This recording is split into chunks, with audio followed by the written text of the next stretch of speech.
సోదరి మండలందరికీ పేరు పేరున మనస్ఫూర్తిగా నమస్కారాలు, అభినందనలు, స్వాగతం, సుస్వాగతం.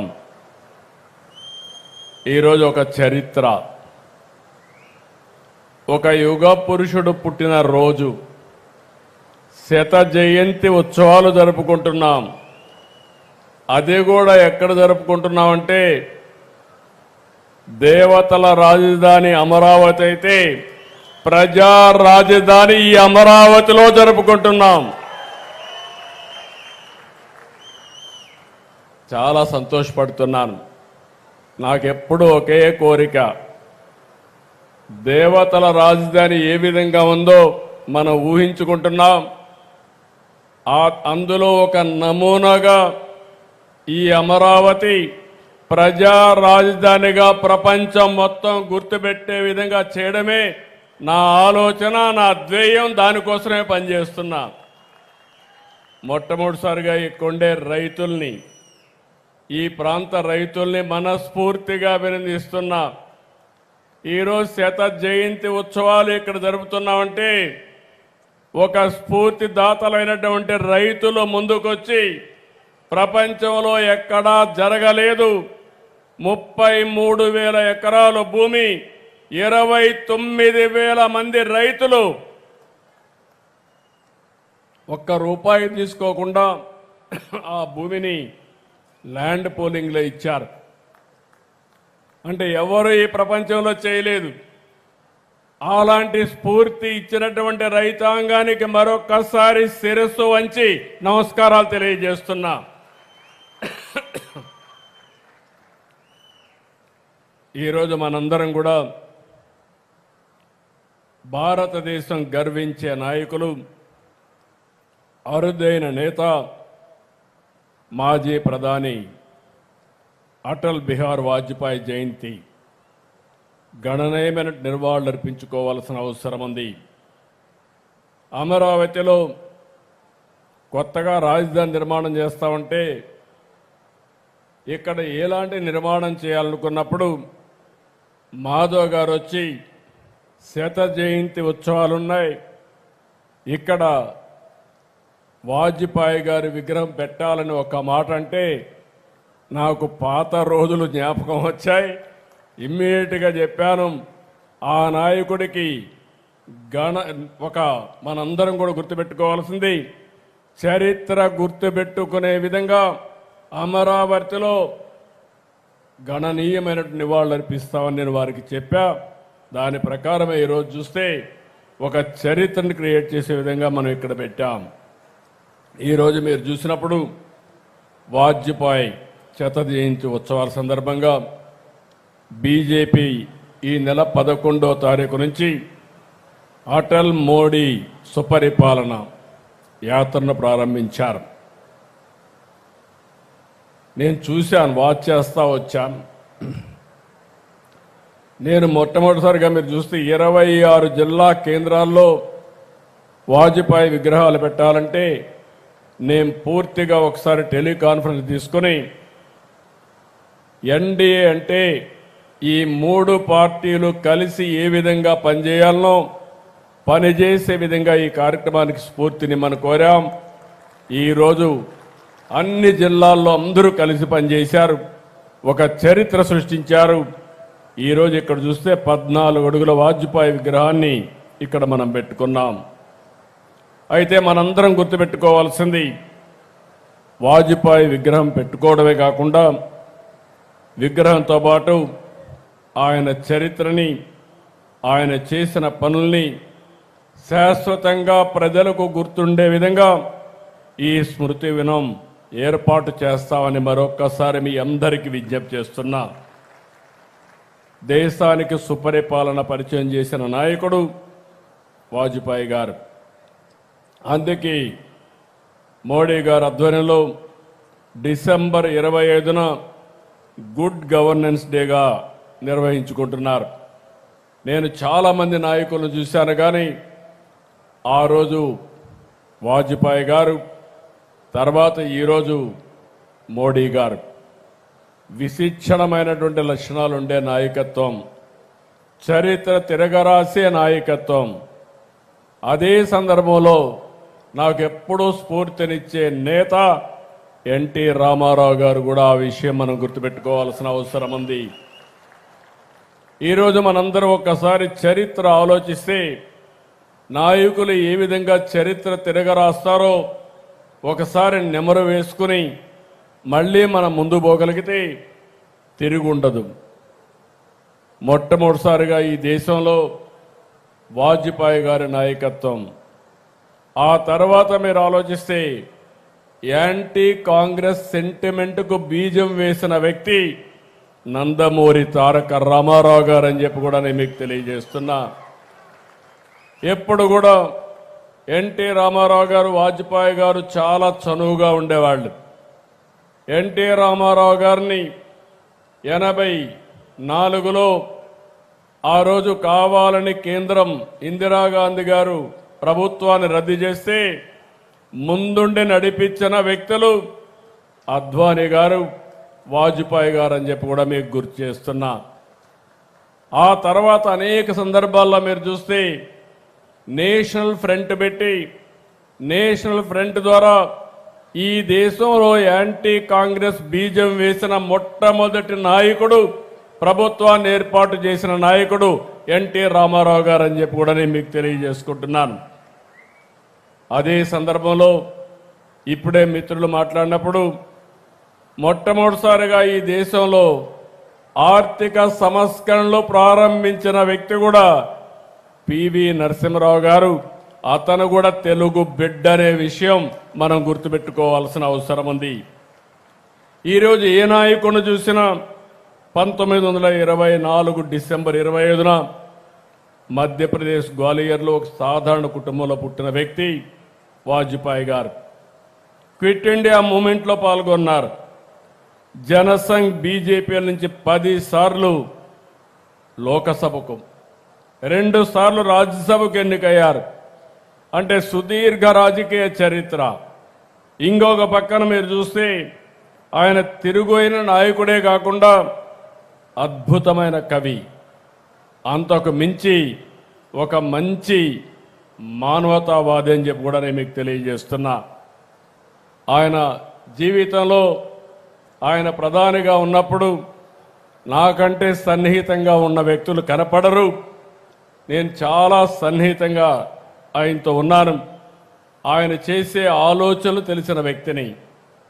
ఈరోజు ఈ దేశంలో ఆర్థిక సంస్కరణల తర్వాత దేశ ప్రగతికి ఒక స్ట్రాంగ్ ఫౌండేషన్ వేసిన వ్యక్తి అటల్ బిహారీ వాజ్పేయి అని చెప్పి కూడా నేను మీకు తెలియజేస్తున్నా.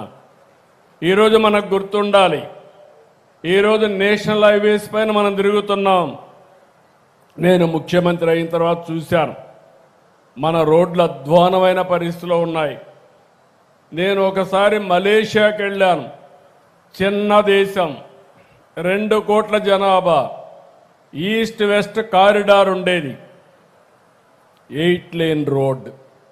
అది చూస్తే నాకు అసూయ వచ్చి వాజ్పేయి గారి దగ్గరికి వచ్చి, చిన్న దేశం బ్రహ్మాండమైన రోడ్డు వేశారు, ఇంత పెద్ద దేశం మనం ఒక రోడ్డు వేసుకోలేకపోతున్నామంటే ఇమ్మీడియట్గా అందరినీ పిలిపించి గోల్డెన్ క్వాడ్రిలేటరల్ రోడ్డు వేయాలంటే దాన్ని మొట్టమొదటిగా ప్రారంభించింది చెన్నై తడ. అది మన రాష్ట్రంలో ప్రారంభించడం నేను గర్విస్తున్నానని చెప్పి కూడా నేను మీకు తెలియజేస్తున్నా. ఈరోజు మీరందరూ ఫోన్లు వాడుతున్నారు. ఒకప్పుడు నేను ఫోన్ విషయం మాట్లాడితే చాలామంది ఎగతాళి చేసేవాళ్ళు, తిండి కావాలన్నా ఫోన్ కావాలన్నా అని. అలాంటిది డీరెగ్యులేషన్, ఎంత కష్టమైనా డీరెగ్యులేషన్ తీసుకొచ్చారు. ఈరోజు భారతదేశం, ప్రపంచం మొత్తం నాలెడ్జ్ ఎకానమీలో ముందుకు పోతున్నామంటే నాలెడ్జ్ ఎకానమీకి బ్యాక్ బోన్ టెలికాం సెక్టర్. అలాంటి టెలికాం సెక్టర్ని తీసుకొచ్చిన వ్యక్తి, డీరెగ్యులేషన్ ప్రారంభించిన వ్యక్తి వాజ్పేయి గారు.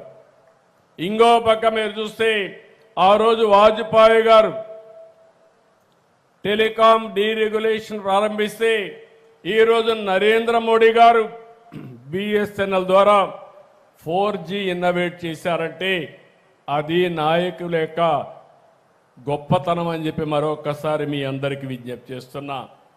ఇలాంటి రిఫార్మ్స్ ఒకటి రెండు కాదు, అనేక రిఫార్మ్స్ తీసుకొచ్చారు. మన వాళ్ళందరూ కూడా ఎక్స్ప్లెయిన్ చేశారు. పీపీపీ విధానంలో ఈ దేశం అభివృద్ధి అవుతుంది, అన్ని దేశాల కంటే మనం తక్కువ కాదని ఆలోచించి దాన్ని ఆచరణలో పెట్టిన వ్యక్తి వాజ్పేయి గారు అని చెప్పి కూడా నేను మీకు తెలియజేస్తున్నా. ఈరోజు ఇన్ఫ్రాస్ట్రక్చర్ ఉంది, ఒక రోడ్డు కావచ్చు, ఒక ఎయిర్పోర్ట్ కావచ్చు, లేకపోతే ఒక పవర్ ప్రాజెక్ట్ కావచ్చు, ఇవన్నీ కూడా బ్రహ్మాండంగా తీసుకొచ్చిన వ్యక్తి, సంపద సృష్టించడానికి దోహదపడ్డ వ్యక్తి వాజ్పేయి గారు. ఇంకో పక్క నాకు బాగా జ్ఞాపకం, ఆ రోజు హైదరాబాద్ ఎయిర్పోర్ట్ బుడ్డ ఎయిర్పోర్ట్ ఉండేది, ఫ్లైట్స్ ఏ ఉండేటివి కాదు. ఒక్కసారి నేను పోయి ఆయన అడిగితే ఓపెన్ స్కై పాలసీ ద్వారా ఫ్లైట్లన్నీ శాంక్షన్ చేశారు. ఆ తర్వాత మొట్టమొదటిసారిగా గ్రీన్ ఫీల్డ్ ఎయిర్పోర్ట్ హైదరాబాద్లో వచ్చిందంటే దానికి కారణం వాజ్పేయి గారు అని చెప్పి కూడా నేను మీకు తెలియజేస్తున్నా. ఒక్క డెవలప్మెంట్ కాదు, అనేక డెవలప్మెంట్లు తీసుకొచ్చారు. ఈరోజు నేషనల్ హైవేస్ మీరు చూస్తే 1,46,000 కిలోమీటర్లు, ప్రపంచంలో ఏ దేశంలో లేనటువంటి రోడ్లు మన దేశానికి తీసుకురాగలిగారు. ఇంకో పక్క మీరు ఒకసారి చూస్తే ఆ రోజుట్లోనే అమెరికా శాంక్షన్స్ పెట్టారు. ఎవరైనా సరే అణు పరీక్షలు చేస్తే మీకు డబ్బులు ఇవ్వమంటే పర్వాలేదు, మీరు ఇవ్వకపోయినా నా దేశం ముఖ్యమని అణు పరీక్షలు చేయించిన వ్యక్తి వాజ్పేయి గారు. అలాంటి ఉద్యమాలు చూసినప్పుడు నేను ఆ రోజు ఆయన పక్కన ఉన్నప్పుడు ఓసారి ఆనందం కలుగుతుంది. ఎందుకంటే 99లో 36 మంది ఆంధ్రప్రదేశ్ నుంచి ఎంపీలు అయ్యారు, 29 మంది తెలుగుదేశం, 7 మంది బీజేపీ, రెండు కలిపి 36 మంది ఎంపీలు వాజ్పేయి గారికి సాలిడ్ గా సపోర్ట్ చేసి ఏ రిఫార్మ్ తీసుకొచ్చినా అండగా నిలబడ్డాం. అణు పరీక్షలు చేసినా కూడా మనం ఎక్కడా భయపడకుండా అవసరమైతే ఇబ్బందులుంటే తాత్కాలికంగా ఉంటాయి, దేశం ముఖ్యమని చెప్పి ముందుకు పోయాం. కార్గిల్ యుద్ధం కూడా నాకు జ్ఞాపకం ఉంది. కార్గిల్ యుద్ధంలో మీరు ఒక్కసారి ఆలోచిస్తే ఆ రోజు కార్గిల్ యుద్ధం, ఈరోజు సింధూర్, రెండు చరిత్రలో మిగిలిపోతాయి. ఎవరైనా మన దేశం పైకొస్తే తగిన గుణపాఠం చెప్పే శక్తి భారతదేశానికి ఉందని నిరూపించిన ఇద్దరు నాయకులు, ఒకటి వాజ్పేయి గారు, రెండు నరేంద్ర మోడీ గారు.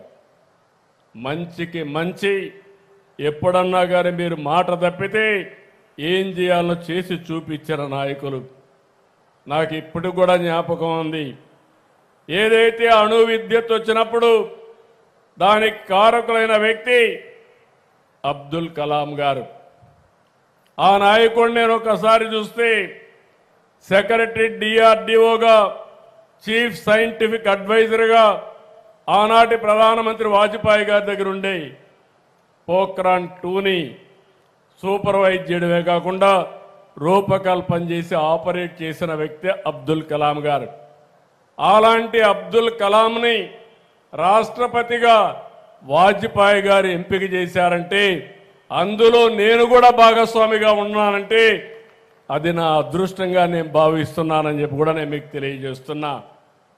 ఇద్దరు భారత రత్నాలు, ఒకటి అబ్దుల్ కలాం, రెండోది వాజ్పేయి గారు. ఇలాంటి నాయకత్వం ఆ రోజు వేశారు కాబట్టి వారు ఈరోజు మనకందరికి కూడా ఒక స్ఫూర్తిదాయకంగా మిగిలిపోయే పరిస్థితి వచ్చింది. ఈరోజు ఇంకొక పక్కన మీరు ఒకసారి చూసినప్పుడు ఏదైతే ఈ సందర్భంగా రాష్ట్రంలో ఉండే ప్రజలకు కానీ దేశంలో ఉండే ప్రజలందరికీ ఒకటే విజ్ఞప్తి చేస్తున్నాను. కొంతమంది నాయకులు స్ఫూర్తినిస్తారు, శాశ్వతంగా స్ఫూర్తినిస్తారు. కొంతమంది నాయకులు దేశం కోసం బ్రతుకుతారు, దేశం కోసమే ఆలోచిస్తారు. కొంతమంది నాయకులు స్వార్థం కోసం ఆలోచిస్తూ ఉంటారు, స్వార్థం కోసమే బ్రతుకుతూ ఉంటారు. ఈరోజు మీరు చూస్తే 100 సంవత్సరాల సందర్భంగా దేశమంతా కూడా అభినందించుతున్నాయి. దేశం మెచ్చే నాయకత్వాన్ని ఇచ్చిన వ్యక్తిని గౌరవించుకుంటున్నాం, నివాళులర్పిస్తున్నాం. నాకు ఏమాత్రం అనుమానం లేదు, భారతదేశం ఉన్నంత వరకు భారతీయుల గుండెల్లో చిరస్థాయిగా ఉండబోయే వ్యక్తి ఉన్న వ్యక్తి వాజ్పేయి గారు.